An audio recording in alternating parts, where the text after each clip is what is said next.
Apple has just released its 2025 iPhone models, including their flagship iPhone 17 Pro. This benchmark-busting device promises a big GPU upgrade, an extra-large battery, and enhanced cameras. But how does this phone fare against a suite of punishing benchmarks and demanding AAA games? Does the iPhone 17 Pro finally deliver console-level gaming?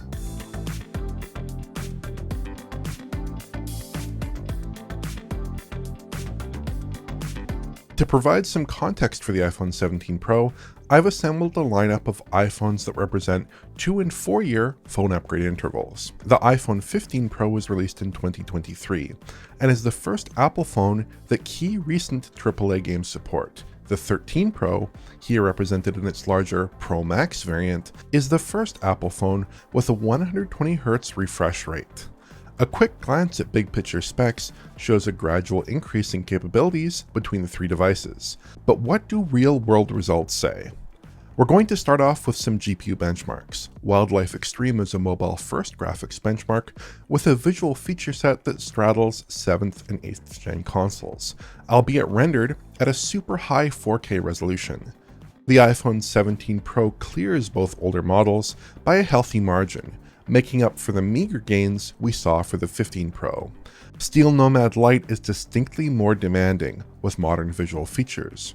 The iPhone 13 Pro can't run this test with its 6GB of RAM, but the iPhone 17 Pro is way ahead of the 15 Pro's performance. That portends more promising things for modern games, which may be less well suited to the tile-based GPU architectures that Apple employs.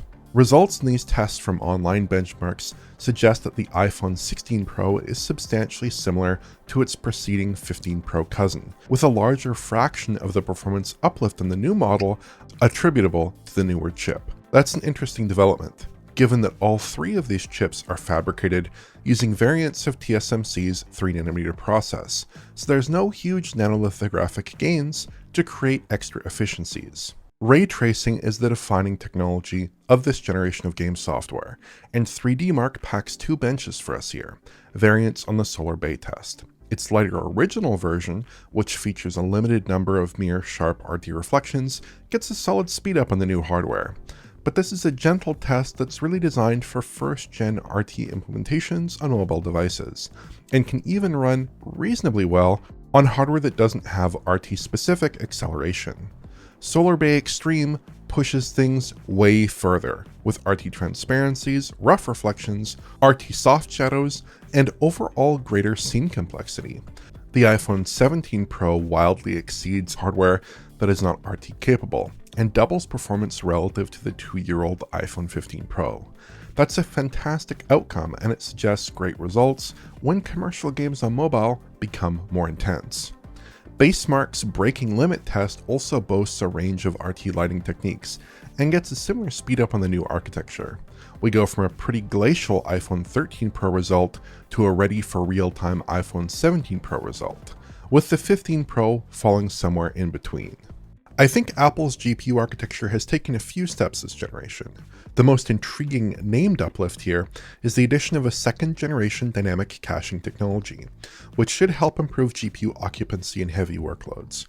It has particularly interesting applicability to demanding RT work, which shows poor utilization on many GPU architectures. The other potential game changer for iPhone 17 Pro doesn't have anything to do with the phone's SoC itself, but concerns the phone's thermal architecture. Recent iPhones have had titanium frames and stainless steel frames, but the iPhone 17 Pro is made out of milled aluminum instead. This softer metal offers higher thermal conductivity and is fed heat by a small vapor chamber inside the phone, wicking heat away from the processor and other components. In third-party reviews, iPhone 17 Pro has been able to sustain substantially higher thermal loads than prior iPhone models. That produces some interesting behavior in our tests. For example, when we engage a 20-minute stress test in 3D Mark Wildlife Extreme, we see large performance losses throughout the test on all our devices. iPhones have somewhat peaky thermal behavior, where they're able to sustain relatively high wattages for short periods, and then decline rapidly over the course of an extended workload. But when we put the devices on a small desk fan, the performance drop on the 17 Pro is roughly halved. while the other two devices are much less profoundly affected. I think the latest Apple phone does a better job at conducting heat to the casing, such that cooling that casing helps keep SoC temperatures under control. Older Intel-based MacBooks show similar behavior with much better sustained performance with a bit of forced air. An extended excursion into Solar Bay produces a similar outcome. With fan cooling, the iPhone 17 Pro's performance becomes markedly more stable, while the older devices show little change. That relative thermal efficiency suggests Apple might be able to trade off a bit of extra performance for a hotter back casing with these aluminum-shelled, vapor chamber-cooled phones. The iPhone 17 Pro is actually pretty cool to the touch under load compared to my 15 Pro, but that could change with future models if they feel the need to push these chips harder.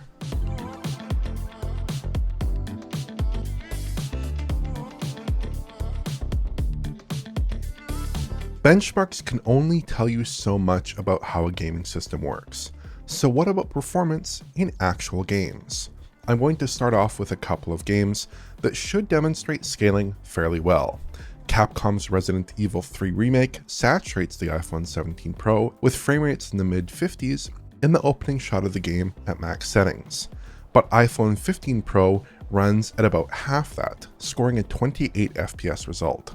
That same pattern holds true in most of these perfectly matched stationary shots taken from the first few minutes of the game, showcasing the upper bound performance gain we can expect in actual software. In Resident Evil Village, using the on-screen settings, we're scoring about a 60% performance win on average over the 2-generation-old device, which is somewhat less impressive. I am running with slightly adjusted system settings for these tests. The phones are limited to 60Hz output to ensure a perfect match with their 60Hz only display output, and I've turned HDR off. I'm also running these phones without a charger to minimize thermal throttling. Even still, these devices are indicating some internal thermal strain as they complain of serious temperatures.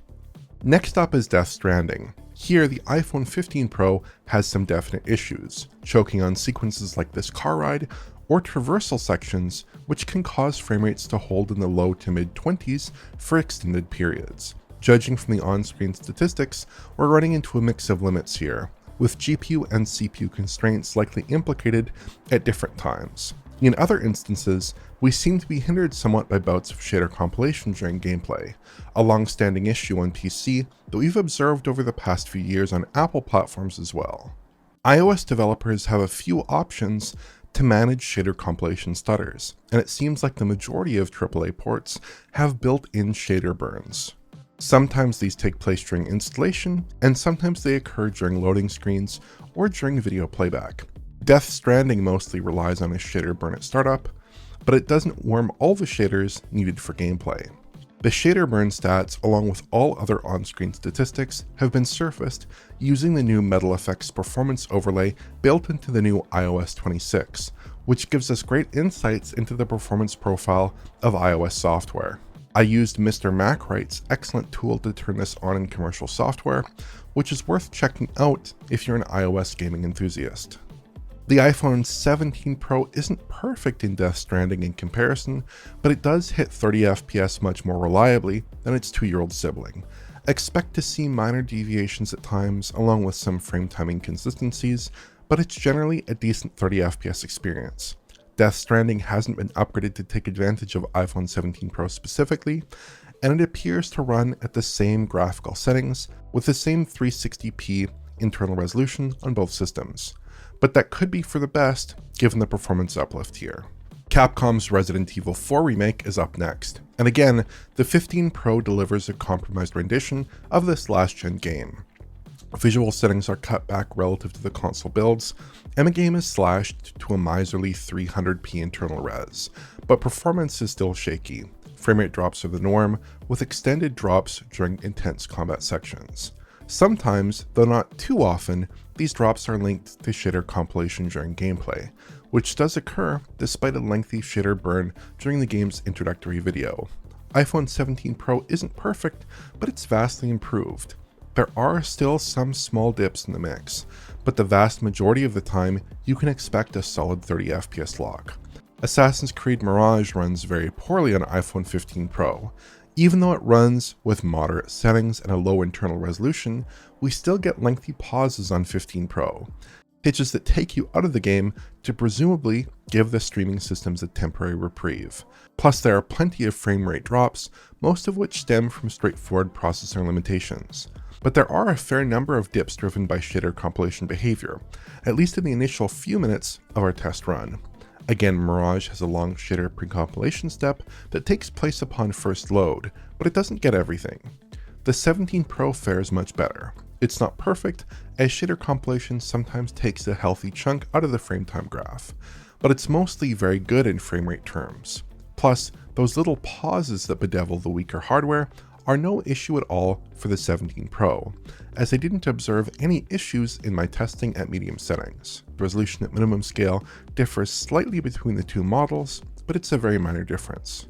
If we want to pump settings to the max, we observe a large performance delta in favor of the faster 17 Pro, though neither phone can land a stable 30 FPS. We do need to be wary of the metal performance figures here though, because those prove inaccurate compared to the video feed analysis we produce with our tools. Generally, static shots track okay with the metal frame rate monitoring, but the graph doesn't always reflect actual frame rate figures in dynamic play. Grid Legends is pretty decent on the 17 Pro. In performance mode, the game targets 60 FPS and generally hits it with a 747p resolution without metal effects upscaling. Certain tracks are basically fine with periodic dips, while others suffer a bit more, but it doesn't have any shader compilation during gameplay in my testing, managing to plow through all necessary permutations using an actual properly labeled shader burn on first boot. This feels like the best case for shader compilation for demanding iOS games. Legends on 15 Pro targets a lower 40 FPS refresh in performance mode and runs at a marginally lower internal resolution as well. On the 17 Pro, we get to take advantage of a superior graphics configuration originally authored for 16 Pro devices, which is sensibly inaccessible on the weaker hardware. The iPhone 15 Pro always felt like it wasn't quite up to running PS4 class software. Most of the console games we've tested on the hardware fail to hit a consistent 30 FPS, despite usually running with substantially degraded visual settings. iPhone 17 Pro is fast enough, in contrast, to blitz through just about anything you can throw at it. Sudden hitches, game pauses, and GPU crushing effects are usually no issue at all on Apple's new phone. It's a highly impressive outcome, given the earlier state of these games on iPhone hardware. Competitors in the Android space have also advanced in that time, of course, but all of the games we've discussed today, except for Grid Legends, are Apple only in mobile platforms. You might have the hardware power to run Death Stranding on a Samsung Galaxy, but there's no Android port, and Android chips don't support advanced features like AI upscaling that make these ports practical in the first place. The brand new iOS 26 Performance HUD also provides some fresh insights into iPhone software. Shader warming appears quite common in iOS games, and titles typically avoid large shader compilation stutters. It's fascinating to precisely track shader compilation behavior across AAA games. We also get precise figures on resolution that includes output resolutions, which often don't say much in this age of upscaling, but more importantly include input and target resolutions for Apple's metal effects scalers. Pixel counting isn't a 100% precise technique, but Resident Evil 4 matches our earlier 300p approximation precisely, and Mirage's original 300p count is off by just a few pixels. Both of these titles are running at 50% scale, which means they render internally at 1/4 the pixel count of the output. And again, my thanks to Mr. Mac Wright for publishing a tool to expose these options easily in commercial iOS software.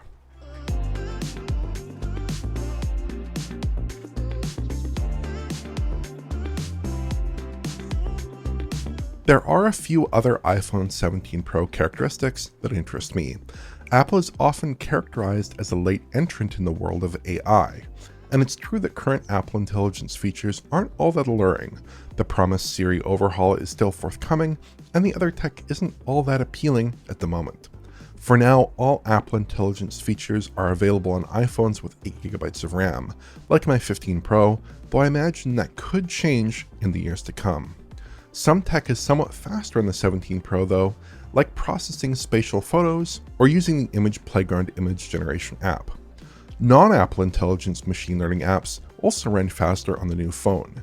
Using the MLC chat app, I'm scoring about a 50% speed increase in output tokens per second with most models. The A19 Pro processor has so-called neural accelerators built into each GPU core, which seem like the Apple equivalent of NVIDIA's Tensor Core.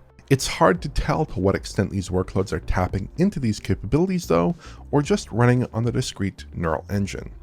The 17 Pro sees a substantially revised camera system relative to prior iPhone models, including my 15 Pro.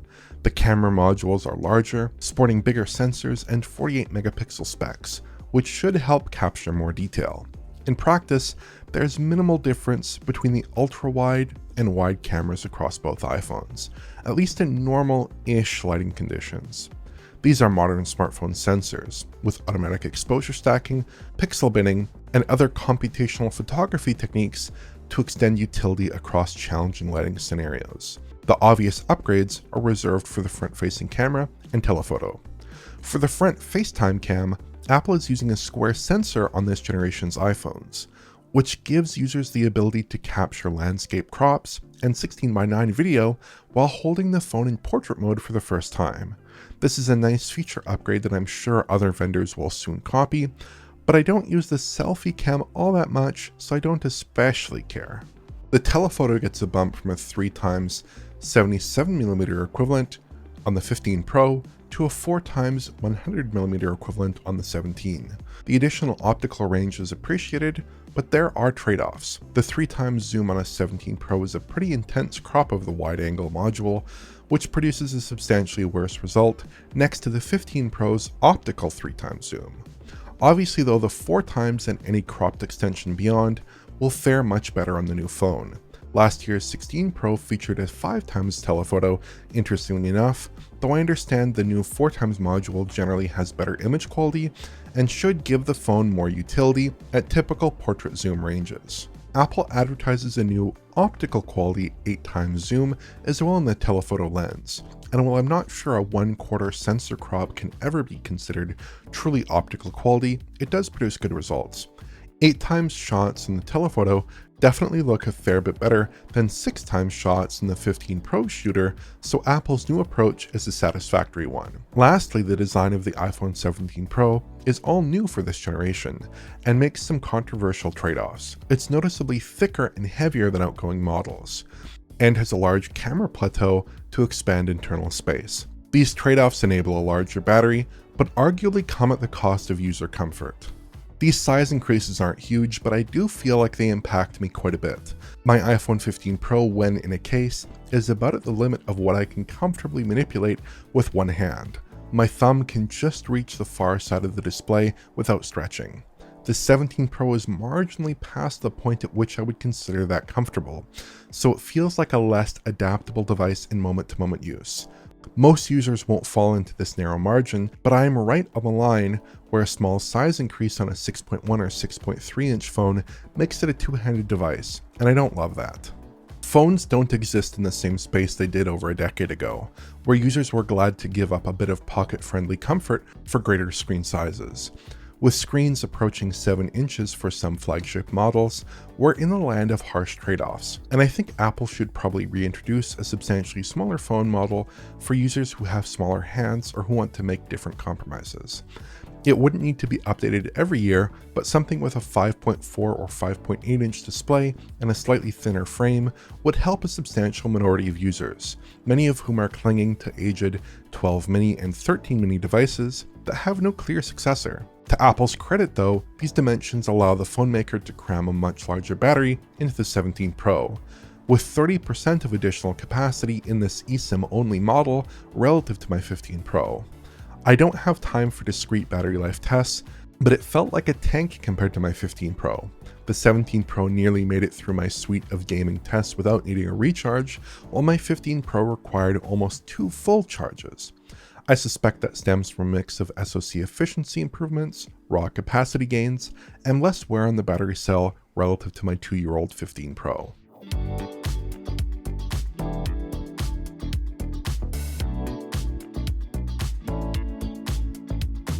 The iPhone 17 Pro is an excellent phone.